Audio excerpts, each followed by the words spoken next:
Day 26. We're here. We cut down these for the drawer boxes. We've got the sides and the front and the backs. We're gonna run them through the table saw and put a little groove in them so that our 1/4 inch drawer bottoms will slide in. So that's next.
Day 26. Ready for that?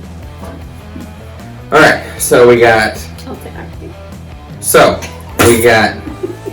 today, we didn't do this, but the other day, not yesterday, but the day before yesterday, which was not Thursday, but Friday. Alright, so, don't say alright. Huh.